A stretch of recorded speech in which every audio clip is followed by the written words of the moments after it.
संजय, हे पैसे एवढे इथनं घेऊन जा बघ.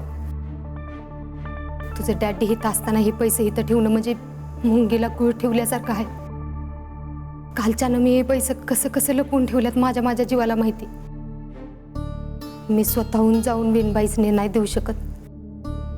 पर तू घे आणि तेवढं देऊन ये बाई. नाहीतर तुला काय करायचं ते कर, पण मला एवढी ह्या वाजातनं मोकळी कर.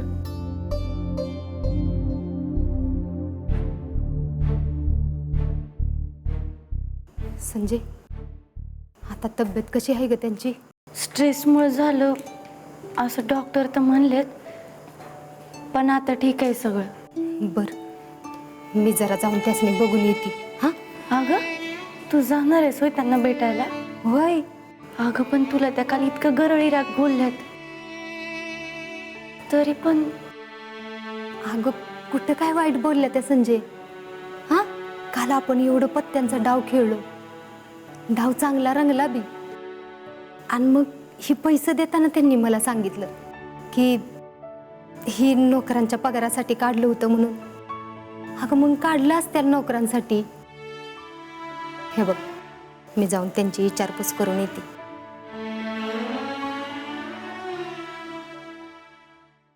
वैडी साहेब, तुम्ही एकदा बोलून तर बघा दादासाहेबांशी. आता रणजित भाऊजी, तुम्हाला समोर काय चाललंय दिसत नाही का? की दिसत असलेलं दिसत नाही असं म्हणून आपोआप मिटतंय प्रकरण? नाही, काही कळलं नाही वहिनी साहेब. तुम्हाला कळलं असं सांग. रणजित भाऊजी, आम्हाला सांगा, आमच्या यांना म्हणजे तुमच्या दादासाहेबांना किंवा घरातल्या कुणालाही आमच्या म्हणण्यानं काही फरक पडतो का? इथे विषय दादासाहेबांचा चालू आहे ना वहिनी साहेब? बरोबर आहे. तुमच्या दादासाहेबांबद्दलच बोलू आपण. तुमच्या दादासाहेबांनी 21 दिवसांचं अनुष्ठान करायचा जो डिसिजन घेतलाय ना, तो आम्हाला कळवलाच नाही हो. आई साहेबांकडनं कळलंय आम्हाला. स्वतःहून आपल्या बायकोला कळवावं एवढंही महत्व दिलं नाही त्यांनी आम्हाला. आणि तुमची काय अपेक्षा आहे? आम्ही त्यांचं मन वळवावं? हा, काय म्हणायचं हो तुम्हाला रणजित भाऊजी? हा, शानं म्हणायचं का शाण्याचं पांघरून घेतलेलं खुळं म्हणायचं? बरं, आम्ही फोन केला होता त्यांना. आम्ही स्वतःहून फोन केला होता. आधी प्रेमानं बोललो, मग तनतन केली. म्हणलं दुसरी का असं ना, बायको आहे ना तुमची. हा,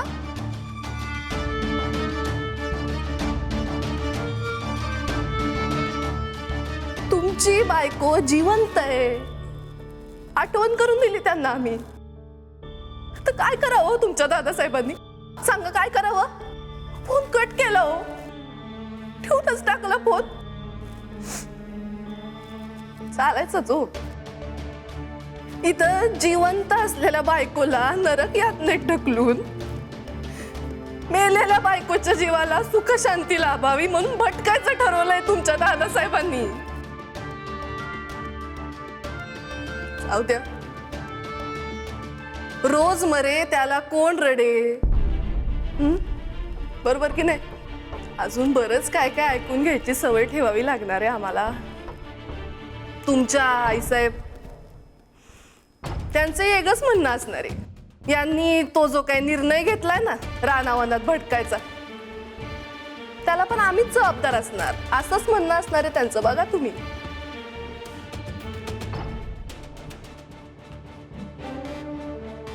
आमचं नशीब आमच्या धाकट्या जाऊबाईंसारखं नाही ना. आमचा नवरा त्यांच्या नवऱ्यासारखा समजूतदार पण नाही. त्यामुळं कुणी बी यावं, टपली मारून जावं, हे आम्हाला सहन करावंच लागणार आयुष्यभर. काय करणार?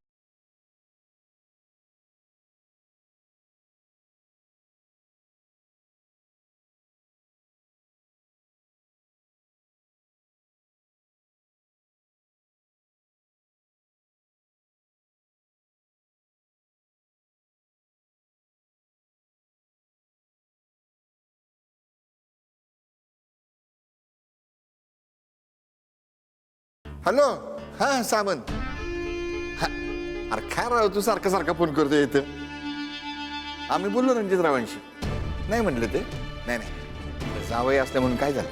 काय जीव जाईल. असं कसं जीव जाईल. अरे बापरे हार्ट पेशंट. म्हणजे तू हार्ट पेशंट बी आहे का. अरे नाही तसं नाही होणार. पण तू सांग आम्ही काय करू. अरे खुळ्या कायद्यात चौकटीत बसत नाही ते. हा खानदानी माणसं आम्ही नाही कायद्याचं मान राखणार तर कोण राखणार.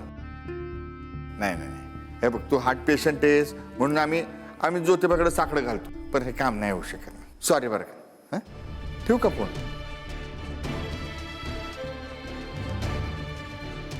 अरे रणजितराव तुम्ही इकडे बघितलंच नाही मी. काय झालं टेन्शन मध्ये. आई साहेबांना बरं आहे ना. हो बरं आहे. हा ज्योतिबाची कृपा. हो आम्हाला सगळे असेच फोन चालू आहेत. त्या आमच्या मित्राला हार्टचा प्रॉब्लेम सुरू झाला. हा फोन कोणाचा होता आता. ते रत्नाकर सामंत. तुम्हाला काय बोललो होतो. अहो सारखा फोन करतोय मला.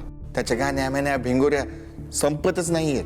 हा तिथल्या तिथंच गोल गोल गोल गोल गोल गोल फिरतोय. आता काय करायचं. त्याला मी एकदा सांगून टाकलं बाबा स्पष्टपणे तोंडावर की बाबा तुझं काम होऊ शकत नाही. पण तरी पण सारखंच फोन करते मला ते. आपण मग ते जीव जाण्याचं वगैरे काहीतरी बोलत होता तुम्ही. हा ते नाही ते इग्नोर मारा. अहो काय फ्रस्ट्रेशन मध्ये काय पण बोलतो माणूस. नाही पण ते हार्ट पेशंट वगैरे होतं ते. अहो 2 अटॅक येऊन गेले हो बिचाराला. आणि आता ह्या बारच्या ह्याच्यामध्ये एवढी इन्व्हेस्टमेंट केली आहे आणि आता काम नाही झालं तर 3रा अटॅक येईल म्हणतोय. काय. हा ना. पण काय म्हणजे अडचण असली तर तुम्ही तरी काय करू शकत नाही ना. नाही का शेवटी कायदा तो कायदा ना. अहो खानदानी माणसाने कायदा नाही पाळायचा तर कोणी पाळायचा. नाही करू शकत. नाही मामासाहेब आपण करू शकतो. आता 2 अटॅक येऊन गेल्यानंतर आपण त्यांना मदत करायलाच हवी. म्हणजे तुम्ही मदत करणार. डेफिनेटली तुमचे मित्र म्हटल्यावर मला मदत करायलाच हवी. अहो मला ठाऊकच होतं. रणजितराव ऍज अ माणुसकी म्हणून मदत करणार. आपण फुल तयारीने आलोय. ठीक आहे फॉर्म बिम सगळं घेऊन आलोय. नुसती तुमची सही आली की ठीक आहे.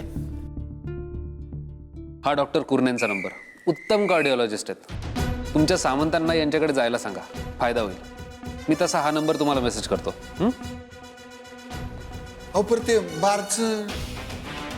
मामासाहेब याचं उत्तर दिलं की तुम्ही त्यांना स्पष्टपणे. म्हणजे तुम्ही कायद्याचा मान ठेवला याचं कौतुकच आहे मला. आणि मामासाहेब त्या जागेवर बार होऊ शकत नाही. म्हणजे होणारच नाही.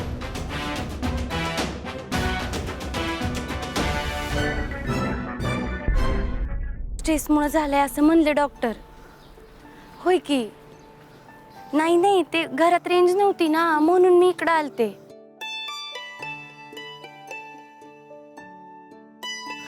बरं मोने मी काय म्हणते मी करते नंतर तुला फोन. हा नमस्कार मालकीन. नमस्कार. कसे आहात तुम्ही गजानन भाऊ. बरं आहे बरं. मालकीन बाई तांदळाच पोत आणले. हा बरं झालं. काय झालं तुम्ही लय दमल्यासारखे दिसताय. बरं. तुम्ही एक काम करा बरं सायकल इथंच राहू द्या आणि जावा बरं पाणी पिऊन घ्या पटकन. हा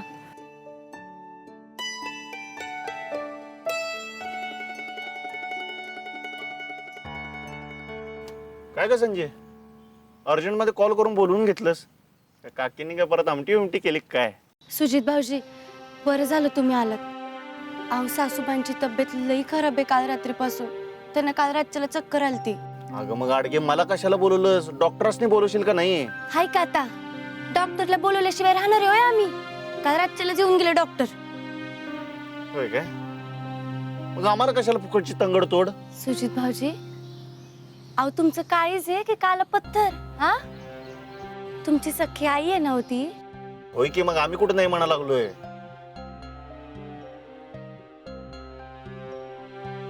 अच्छा असं आहे होय. आज एक माणूस आमच्या रुसलाय होय. म्हणूनच भाऊजी बिवजी वहिनी ते लिट्टीत. जरा आपण चर होत नाही ना तुमच्या काळजात. अहो तुमच्या सख्ख्या आईला चक्कर आलती. तुम्हाला साधी विचारपूस बी करावीशी वाटत नाही होय. असं कसं. म्हणून विचारतोय की तुम्हाला का आलती चक्कर? त्यांना स्ट्रेस आहे असं डॉक्टर म्हणले. म्हणून हे पण म्हणले त्यांना की आता नो दौरे आणि नो मीटिंग, घरात आराम करायचा. बाकी औषध पाणी टाइम टू टाइम घेतायत ना आई साहेब? नीट सुरू आहे. बाकी काय कॉम्प्लिकेशन ते बीपी वर खाली, शुगर अप डाऊन? नाही. बेस्ट चालतंय. बाकी काय कुठं पोचवायचं असेल, कुठून काय आणायचं असेल तर सांगा मला. काळजी घ्या, येतो मी. सुजित भाऊजी, तुम्ही सासूबाईंना भेटणार नाही होय? नाही. का?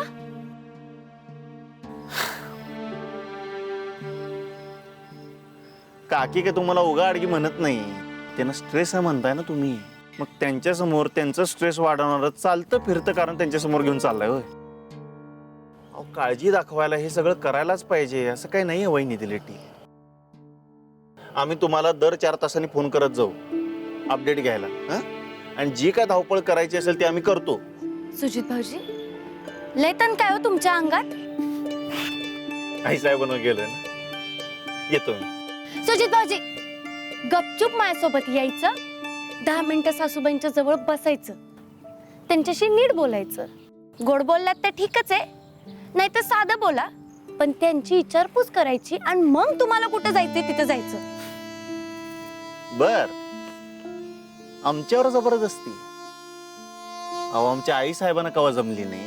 आपली झाडकी पत्ती संजय. चल येतो मी. ए सुजा, वहिनी काय आहे? जाऊ द्या मला. नाही, आता मी बघतेस तुम्ही कसे जाता ते. आता तुम्ही आहे आणि मी आहे. काय वहिनी काय आहे? अहो, येडे का खुळे आहे तुम्ही? कॉम्बिनेशन आहे, कॉम्बिनेशन. हा, काय करावं या अडगीच? अडगे? हा, हायच मी अडगे. चला चला म्हणते ऐका ना, तर मी चला काय म्हणतोय. सुजित अहो, भाऊजी, ऐका. चला. नाही नाही, ऐकून चला आज तुम्ही माझंच ऐकायचं. गजानन, सोड. नको साहेब, तुला किती वेळेस सांगितलंय गजानन, तुला दम्याचा त्रास आहे, असली कामं नको करत जाऊ. मुलगा तालुक्याच्या गावाला गेला ना, म्हणून आज घेऊन आले. बर, बस. पाणी आणू? नाही, आत्ताच पिऊन आले. बर, बस, तू मी उचलतो. नको नको बस. नको नको भाईसाहेब, नको. तुम्ही करू नका, मी कुणाला बोलून आणतो की. अरे बाकीचे लोक कामात असतील ना, एवढं काय मी घेतो त्यात. नको पण. तू माझं ऐकणार नाहीस का? तू घरी जायचं आणि आराम करायचा. अहो पण मी म्हणालो ना घरी जा.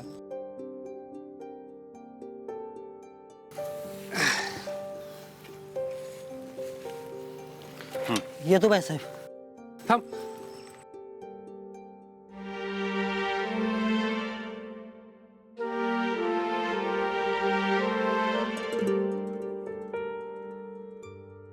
कसा दिसतोय? छान नाही दिसत आहे?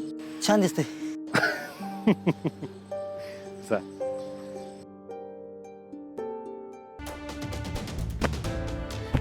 ए, अरे तुलाच बोलवतोय. इकडे. मी हा तूच ये इकडं.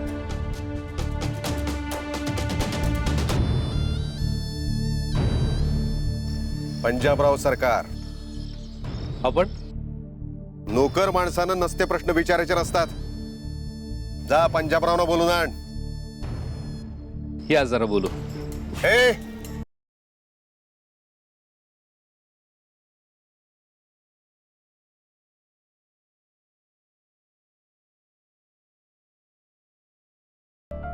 माणसानं पायरी ओळखून वागायचं. नोकर आहेस ना, नोकरासारखंच राहायचं बाग. अहो जा पंजाबरावनं बोलून आण. पण अरे जा. ए सामान ऐका इकडे. इकडे कुठं? तुम्ही कसं काय इकडं? म्हणजे वाटवाकडी केली? तुम्ही आमचे फोन उचलत नाहीत ना, मग आम्ही काय करणार नाही का? अहो इथं फोनला रेंजच नाही. हे बघा ना, एकच कांडी, एका कांडीवर किती खेळणार माणूस. चला ना चला या, आपण कटिंग मारू आणि मग शांतपणे बोलू. या या या. तुम्ही गेला तर काय हरकत नाही दोस्त आहेत आमचे बर बोलू ना आपण कटिंग मारत मारत या इकडं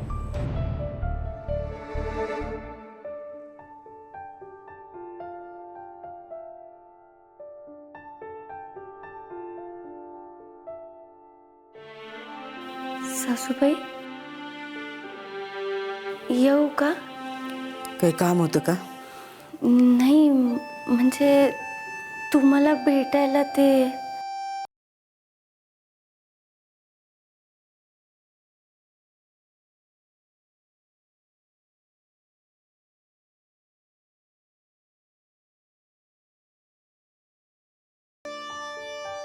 आम्ही आलं तर चालतंय ना व?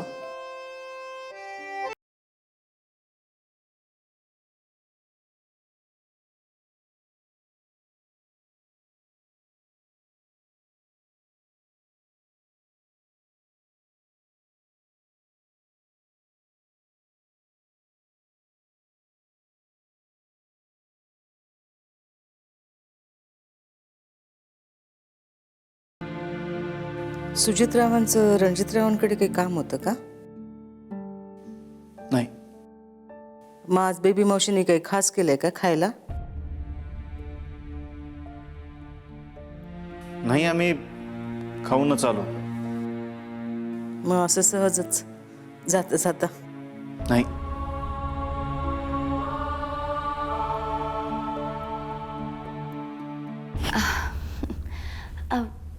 सुजित भाऊजी किती वेळा नाही नाही म्हणणार तुम्ही?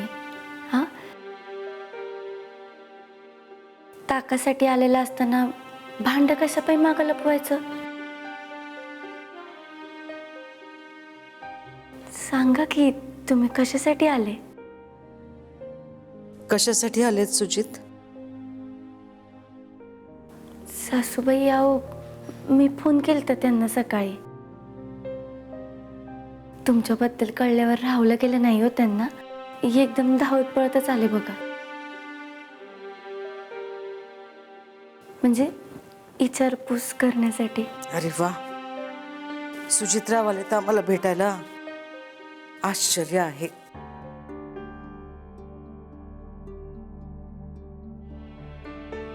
सुजित भाऊजी, अहो तुम्ही उभे का? बसा की.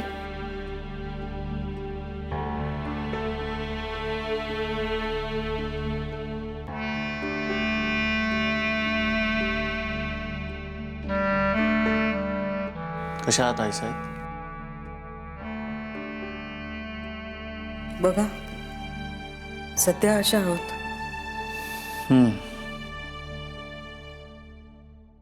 चेहरा सुकलाय. आम्हाला कळतंय की तुम्हाला स्ट्रेस आहे. डॉक्टर पण तेच म्हणाले. 3 करतिसावरती मुलं असल्यावरही आम्हाला काम करावं लागतंय. हे आमचं दुर्दैव आहे. आम्ही म्हणालो मुलांचा काही दोष नाही.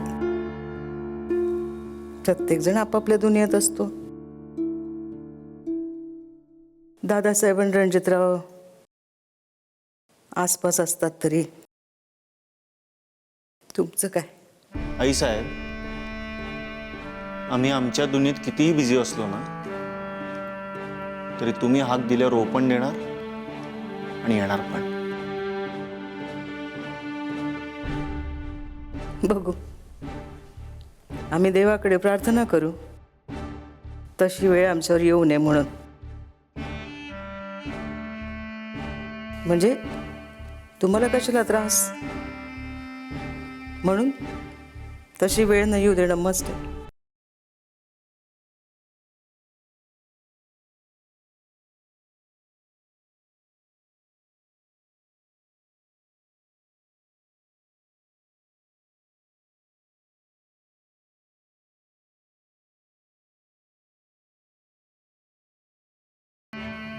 काळजी घ्या. सुजित्रा, सुजित्राजी,